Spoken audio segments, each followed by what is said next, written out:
Dumako tayo muli sa Zamboanga City para sa pinakahuling kaganapan doon mula sa ating kasamang Danny Macasantos ng Radyo ng Bayan, Zamboanga. Danny, anong pinakahuling kaganapan dyan?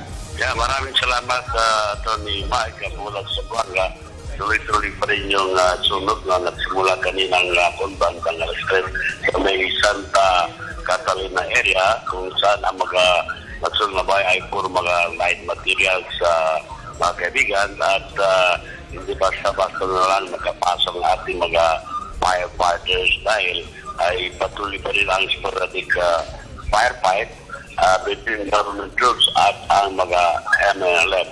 Samantala, ang highlights para sa araw nito as reported ng ating Crisis Management Committee na pinamumunuan ni Mayor Beng Climaco Salazar ay yung pero po sa business sector, groceries, pharmacies, gasoline station and establishment sa mga hindi na apektadong barangay sa Zamboanga na patuloy pa rin ang pagbubukas ng negosyo ito dahil kailangan ng mga food supplies at food provision sa ating mamamayan.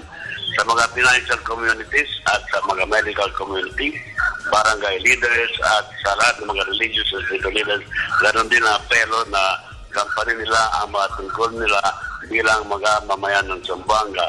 Ang ating alkalde Climaco, siniguro rin sa lahat ng mamamayan na ang city officials ay in control sa lahat ng mga sektor at ang concerns ng ating mga mamayan ay being addressed to.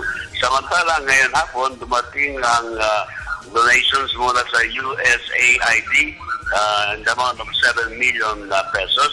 At sa mga sandaling ito, the City Council of Zamboanga ay in session upang naman bibigyan ng authority sa ating mahal na alkalde upang tanggapin ang donasyon ng USAID. Ang sabi naman ng ating Crisis Management Committee, tuloy-tuloy pa rin ang position ng curfew 8 o'clock to 5 p.m. tomorrow morning at ang pinaka-atensyon ng ating Crisis Management Committee ay yung mga evacuees sa various evacuation center na lumubaba na higit na mga 16,000 in numbers. Mula rito sa Zamboanga City, sa Radyo ng Bayan, para sa People's Television, Danny Macasantos nag-uulat. Yes. Danny, dalawang katanungan lamang, Danny. Kilala ang Zamboanga bilang pinakamalaking producer ng sardinas at marami pang ibang negosyo mula dyan sa Zamboanga. Nakapagbukas na ba itong ating malalaking sardines na mga factories at iba pang negosyo sa Zamboanga?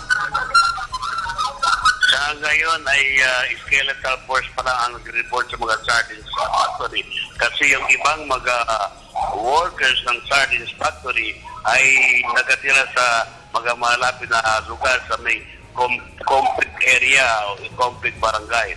Although 5 lamang nito pero naroon sila, they also worried sa kanila na mga mahal sa buhay. Malaman natin bukas o ang isang special announcement mula sa ating Crisis Management Committee, lalong-lalo na ang pagkabukas ng klase o kung hindi, most likely sa Lunes na, Attorney Mark.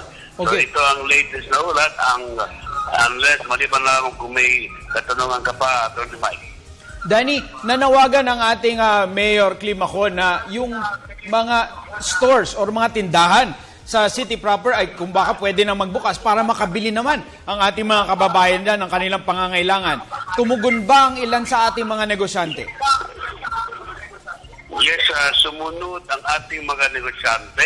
Maliban na lamang yung malapit sa City Hall o malapit mga kilometer or less than kilometers away from the affected barangay.